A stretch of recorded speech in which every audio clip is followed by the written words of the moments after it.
मेरी वफा मेरे वादे पे एतबार करो।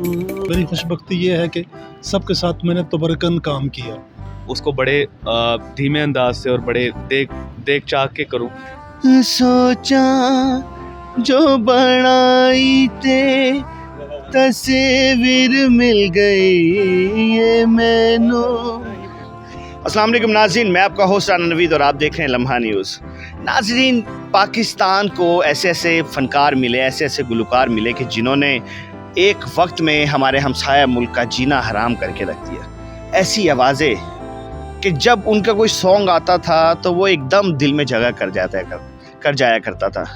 नाज़रीन, ऐसी ही एक आवाज़, ऐसा ही एक बहुत बड़ा नाम, हमारे लेजेंडरी आर्टिस्ट अनवर रफ़ी साहब हमारे साथ मौजूद हैं। आइए हम इनसे थोड़ी सी बात करते हैं। अस्सलाम वालेकुम सर। वालेकुम सलाम। सर, बहुत शुक्रिया, और ये मेरी खुशनसीबी थी कि मैं आपका कभी इंटरव्यू लूँ या आपके साथ बैठूँ।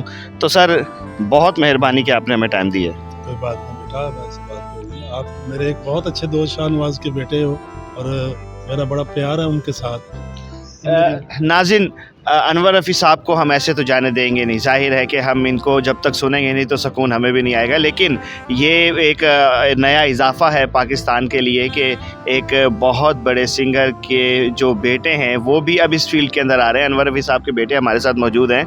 अस्सलाम वालेकुम। वालेकुम सलाम। क्या नाम है भाई आपका? मोहम्मद रुखशान अनवर। जीना जीना जीना उठा गुलाल माही तेरी चुनरिया लहराए।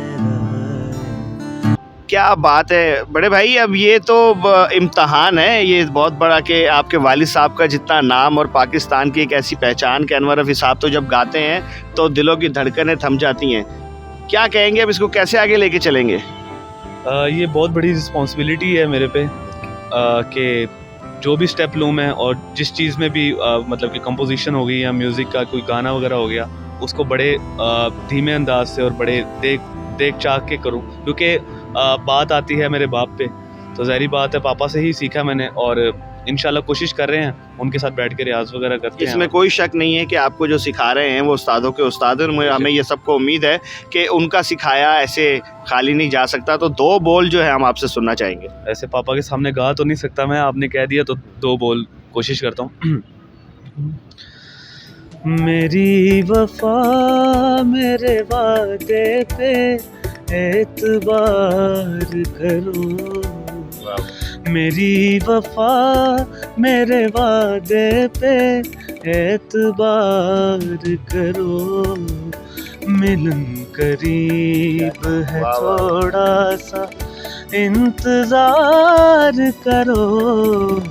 मेरी वफा मेरे वादे पे एतबार करो।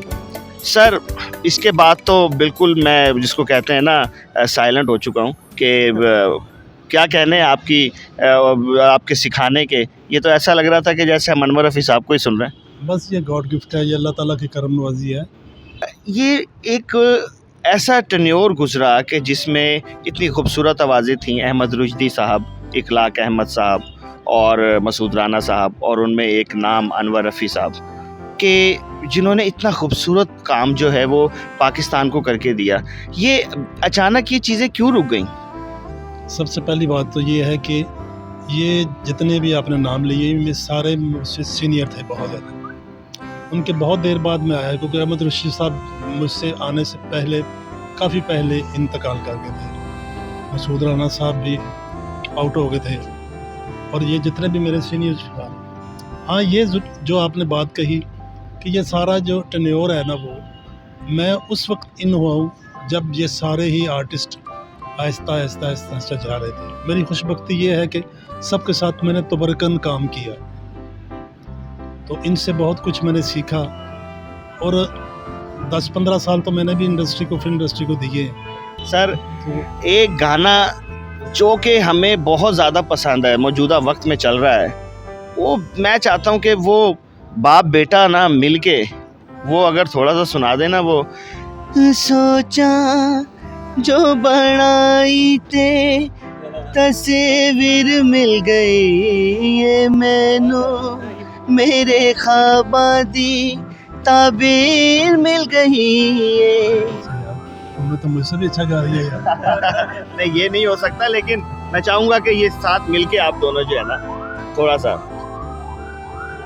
ओ मिली ते मैनू मिल गए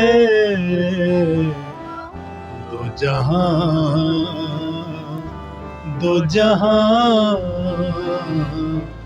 मर न जा डर ना वा खुशी नल मैं न मर जावा मैं न मर जा मर न जा। नाजरीन क्या कहने, हमारा जो ये प्रोग्राम था आज का, उससे मुझे लगता है कि आप लोग बहुत ज़्यादा महसूस हुए होंगे, और अल्लाह पाक से ये दुआ है कि अनवर रफ़ी साहब हमारे दरमियान ऐसे ही मौजूद रहें और ऐसे ही हमें अपनी खूबसूरत आवाज़ से लुत्फ़अंदोज़ करते रहें। अपने मेज़बान राना नवीद को इजाज़त दीजिए इस उम्मीद के साथ कि आप अपना बहुत सारा ख्याल रखेंगे। अल्लाह हाफ़िज़ नाज़रीन।